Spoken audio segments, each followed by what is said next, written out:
Olá, seja muito bem-vindo a esse vídeo. Nesse vídeo nós vamos falar sobre os 7 pilares de uma estruturação de um evento presencial. Os 7 pilares que ajudam você a roteirizar o seu evento.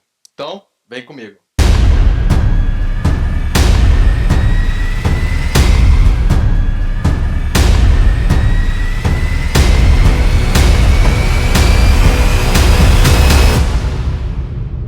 Primeiro pilar, fundamentação.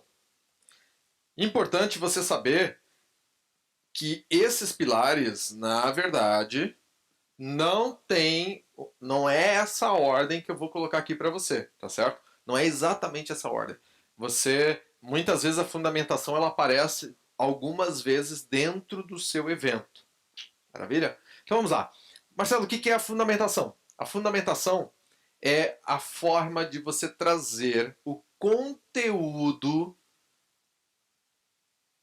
e os objetivos que tem no seu evento. Conteúdo, quando você vai fazer a fundamentação sobre um conteúdo, quanto melhor e mais cirúrgica for a sua apresentação, melhor o seu aluno vai entender, porque você vai ser didático, e ao mesmo tempo, quando você traz essas informações através de uma boa fundamentação, o seu aluno começa a te enxergar um pouco diferente. Começa a te dar crédito por isso. Porque ele começa a olhar para você e fala assim: caramba, essa pessoa é um especialista. Essa pessoa é uma autoridade nesse assunto. Deixa eu ouvir melhor esse treinador, essa treinadora. Você desperta a atenção da pessoa.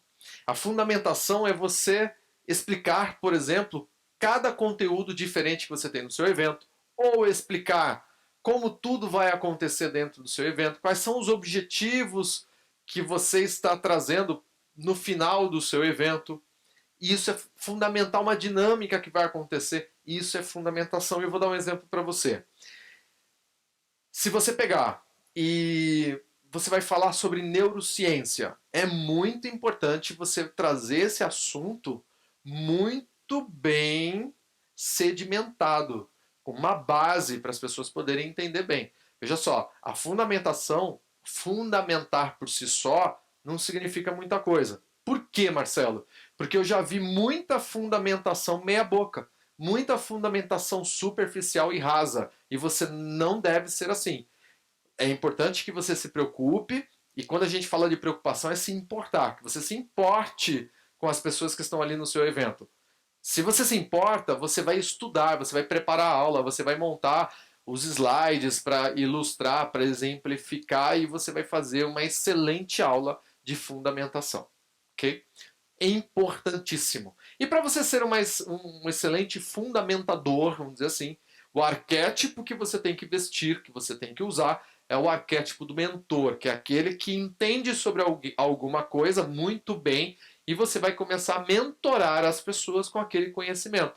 Elas vão te olhar de forma inconsciente como, cara, esse é especialista, essa é uma autoridade nesse assunto. Simples assim, vai ajudar na sua autoridade. O arquétipo, mentor, ok? Fundamentação. Se você não assistiu ainda os 3 arquétipos fundamentais que um treinador ele tem que se preocupar para poder comunicar de forma cirúrgica e assertiva para os seus alunos, assista esse vídeo. São os 3 arquétipos de todo treinador. Assista, ok? Um deles é o mentor. 2. Identificação.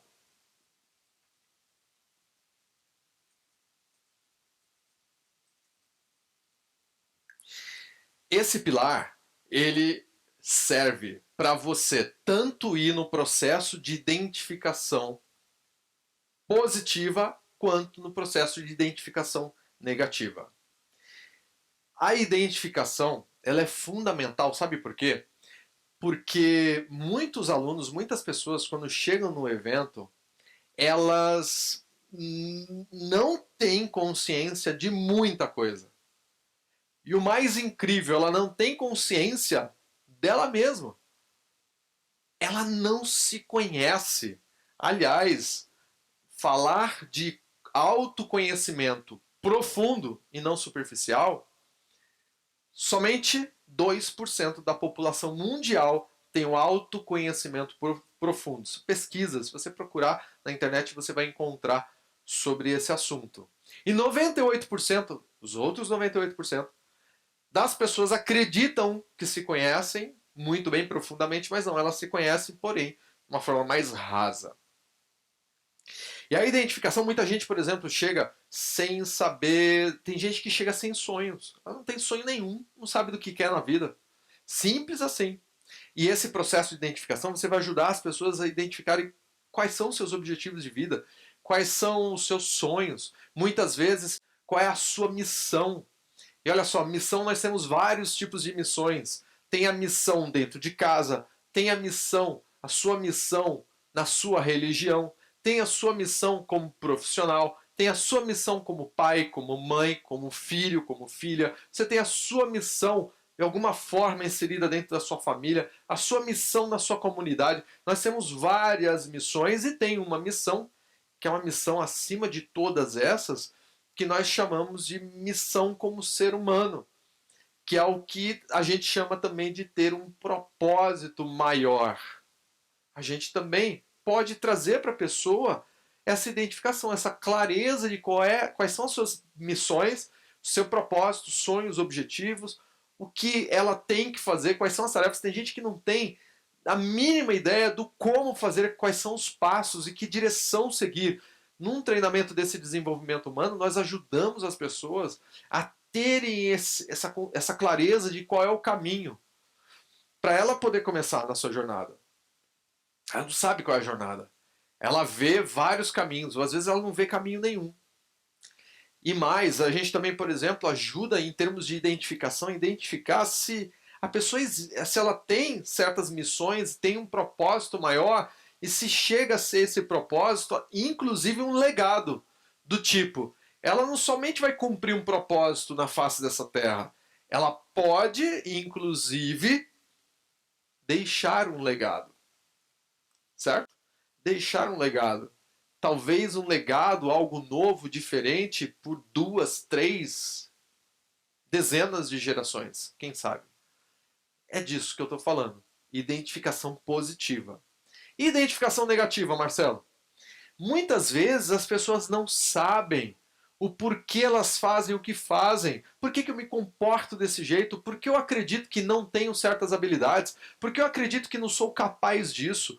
Por que eu me sinto assim? Por que eu penso assim negativamente? Por que eu ajo negativamente? Por que eu acredito em certas coisas e não acredito em outras coisas? Por que eu continuo carregando rancores, mágoas, culpas, dúvidas? Por quê? Por quê e por quê? São feridas emocionais, são feridas mortais, são traços limitantes, crenças limitantes, culturas negativas que a pessoa foi construindo ao longo da sua vida e que ela não tem consciência dos porquês.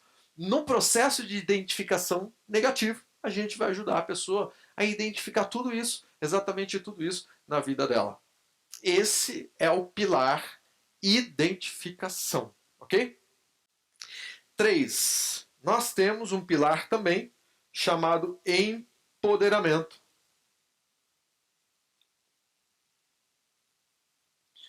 Nesse pilar é o que nós apresentamos para as pessoas como que elas podem mudar o seu estado para que ela possa começar a ter um entendimento que existe dentro dela um poder muito grande. É a alteração de estado. É entender que existe um gigante dentro dela. É entender que ela é muito maior do que seus medos, ela é muito maior do que os seus traços limitantes, que ela acabou de identificar. Ela identificou traços limitantes, identificou feridas mortais, feridas limitantes, crenças limitantes, só que ela é muito maior do que isso. Só que ela não sabe ainda, ela não tem clareza disso, ela não tem consciência e você vai ajudá-la a mudar, a ter a consciência dos traços e trazer e entender que ela tem uma força, um poder dentro dela para superar e combater esses traços limitantes. Simples assim. Isso que é empoderamento. E está baseado com o que, Marcelo? O empoderamento está baseado também em neurociência. Por quê? Porque como que eu faço para mudar o meu estado negativo para um estado positivo? É através do organismo. Eu posso começar através do corpo. Aumentar endorfina, serotonina, dopamina, ocitocina, testosterona. E assim, à medida que eu vou elevando os níveis desses hormônios e de neurotransmissores, tudo acontecendo aqui no meu organismo, no meu corpo, no meu sistema, me faz pensar diferente, enxergar diferente, sentir diferente, e assim com a mudança de estado, eu começo a entender que eu posso combater. Por que, que o empoderamento é muito importante? Para poder a gente levar a pessoa para o processo mais importante, que é o processo de transformação. Esse processo de transformação, ele dá muito medo. Muita gente tem pânico, muita gente não quer fazer, muita gente olha e fala assim, não, para que eu vou fazer isso? Não quero mexer com isso. Só que tem uma coisa, se você já identificou o que identificou e é importante, às vezes é muito mais importante do que a transformação, só a identificação. E esse processo de identificação era fundamental para a pessoa entrar aqui na transformação. Agora tem toda uma fundamentação importante para você contextualizar a entrada dessa pessoa na transformação. Porque muitas vezes tem muitas pessoas que resistem. Se você fundamentar bem todo o processo, as pessoas entram de cabeça. Porque ela começa a entender que é um processo profundo. Porque olha só, você entraria numa piscina, se você sabe que a piscina é rasa, você entraria de cabeça nessa piscina? Não. Se eu entrar na piscina rasa, eu vou quebrar a minha cabeça, eu vou ter um traumatismo craniano, eu vou me machucar. Agora, se você tem certeza que a piscina é funda e você sabe nadar, tudo bem. Aí você entraria de cabeça mergulhando na piscina? Sim, você entraria. Quando a pessoa entende que o seu evento tem um processo profundo e que é de ajuda, a pessoa vai entrar de cabeça. E tudo isso está pautado na fundamentação. Inclusive a fundamentação ajuda no processo de identificação, a fundamentação ajuda no processo de empoderamento, porque, por exemplo, o fato de eu fazer com que a pessoa mude o estado, se eu explico para ela que vem da neurociência, como que tudo acontece no organismo, a pessoa se sente mais à vontade e confortável de fazer uma dinâmica, por exemplo, de empoderamento. A fundamentação ajuda na transformação também. E nós temos também um pilar que se chama renascimento. E esse aqui é mais punk ainda, né? O que é o pilar renascimento? O pilar renascimento é um processo de técnicas e ferramentas mais profundas do que esse pilar de transformação. O que significa que renascimento são dinâmicas, atividades, experiências que você vai trazer para o seu cliente que vão trazer uma profunda transformação. É muito mais profundo. Vai lá no núcleo, vai lá dentro. São várias dinâmicas. Talvez você esteja pensando, Marcelo, quando você fala de renascimento nesse pilar, é aquela técnica de renascimento de respiração chamada rebirthing? Não. Quando eu estou falando de renascimento, é a pessoa experimentar uma atividade, ter uma vivência que quando ela volta dessa vivência, a sensação que ela tem é que ela renasceu. Olha só, quando você traz para a pessoa esse pilar transformação, não necessariamente ela tem a transformação ali na hora. Não. O que normalmente acontece, a pessoa sai do evento, vai para o mundo real, e lá no mundo real as coisas vão acontecendo, fichas vão caindo, insights, sacadas, reflexão atrás de reflexão, até que a pessoa entende o que aconteceu e aí vira a chave e acontece a transformação. Nesse pilar de renascimento é diferente. A pessoa, na maioria das vezes, ela não precisa sair do treinamento, passar uma semana, 2 dias, ou 3 meses, ou 5 anos para poder ter a transformação naquele dia. Não. No quinto pilar, a pessoa tem a transformação ali na hora. Inclusive, o pilar renascimento está diretamente ligado ao processo de ressignificação. Se você conseguir fazer com que o seu aluno tenha ressignificação ali na hora, naquele instante, é assim, ó, mudou na hora, transformação. E ele já sai do seu evento, do seu treinamento, preparado, preparada, renascida para uma nova vida. Isso que é renascimento. Sexto pilar é um pilar chamado desafios. E o pilar desafios, como que ele funciona? O que são desafios, Marcelo? São atividades dinâmicas, experiências e vivências que nós fazemos dentro dos treinamentos que é sim desafiadores, não no sentido interno. Os desafios no sentido interno vão aparecer aqui: identificação, empoderamento, transformação, renascimento. Tá lá. Esses desafios, eles são externos. Ah, Marcelo, mas para mim faz sentido. Quando você joga a pessoa num desafio, por exemplo, de competição, ela tem que se desafiar internamente também. Também. Só que esse desafio é um desafio mais amplo, que normalmente o que a gente está fazendo aqui até o quinto item, aqui o quinto pilar, é tudo muito desafio interno. No sexto pilar, que é desafios, além do interno, tem principalmente os externos. Competição em grupo, competição pessoa com pessoa, competição dela com executar uma ação dentro do evento, que é um desafio externo, que obviamente tem os seus desafios internos. Esse é um pilar de desafio. Que inclusive, por exemplo, é importante tomar cuidado de fazer desafios, por exemplo, no evento de um dia. Por quê, Marcelo? Porque quando você aplica dinâmicas e desafios, a pessoa se sente muito desconfortável, é muito fora da zona de conforto dela. E a primeira coisa que ela pensa, e ela só pensa nisso quando você começa a apresentar os desafios, é: será que tem uma forma de eu sair daqui desse treinamento e não voltar mais? Essa que é o pensamento dessa pessoa. Por isso que num day training, por exemplo, num dia de treinamento, a gente não aplica dinâmicas de desafios. Também não aplicamos dinâmicas de renascimento, ou seja, numa palestra que tem curto tempo, de 2 horas, 3 horas, 1h30, meia hora, 1 hora, workshops, 3 horas, 4, 5, 6 horas, day training, até 12 horas, um dia só, a gente evita o pilar número 6, desafios, e evita o pilar número 5, renascimento. Marcelo, mas não tem jeito algum, é impossível de aplicar esses pilares aqui no day training? Não, não é impossível. Eu já apliquei o pilar 5 de renascimento e day training. Porém, eu posso dizer para você que é muito desafiador. As pessoas se assustam com o processo. Para você ter uma ideia, para eu conseguir convencer as pessoas a entrarem de cabeça num pilar desse de renascimento em um day training que eu estava com pouco tempo com as pessoas, como é que eu vou conseguir engajá-las a fazerem um processo tão profundo? Fundamentação atrás de fundamentação e um bom tempo de fundamentação. E às vezes um tempo que você não tem dentro de um day training. Por isso que eu não recomendo você fazer pilar 5 num day training e os desafios também. Porque imagina, se você abre uma palestra e você faz desafios numa palestra, cara, a pessoa vai querer ir embora. Ou vai fazer mais ou menos, não está afim de fazer. Então fica ligado nisso daí. E o sétimo e último pilar se chama retorno.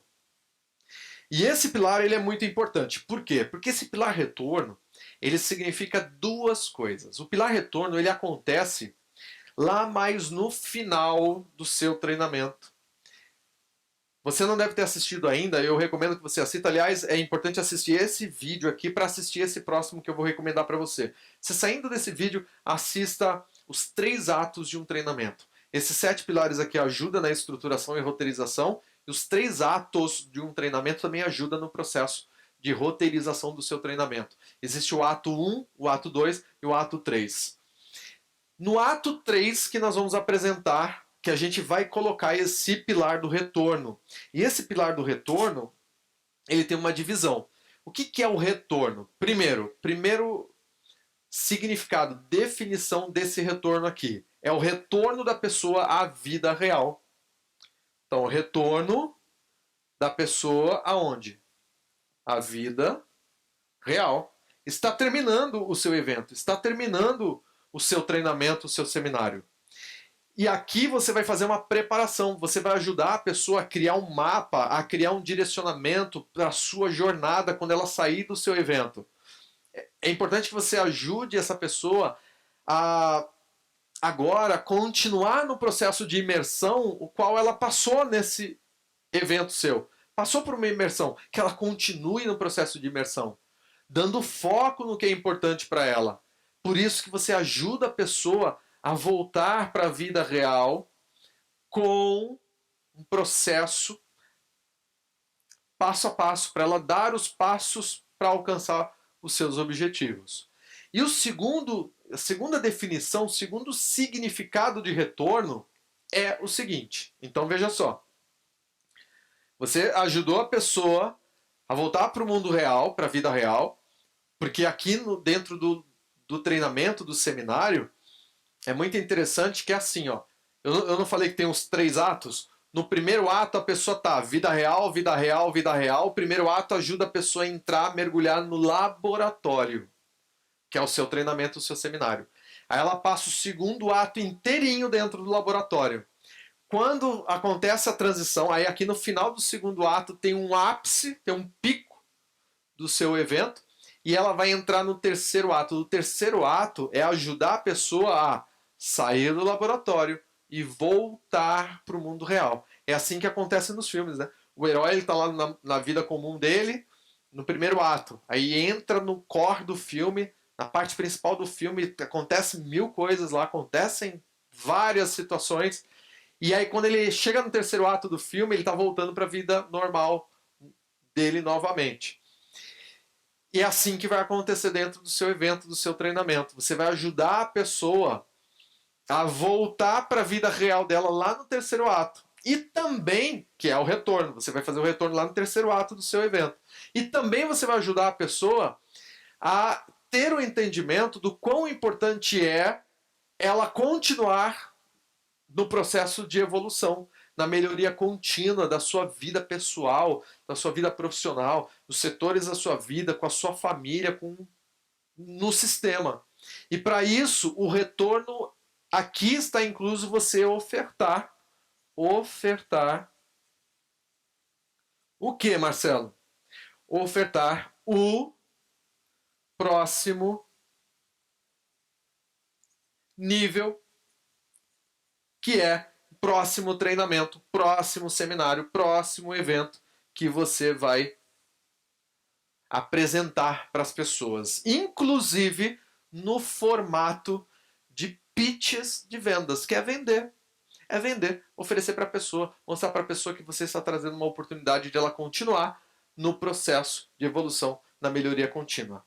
É isso. Isso é o retorno 7 pilares. Eu espero que você esteja amando estar aqui no Trainers Academy. E aqui no Trainer... É assim que se fala, Dani? Dan? Academy? Ou Academy? Não sei. Vamos aportuguesar. Trainers Academy. Espero que você esteja gostando.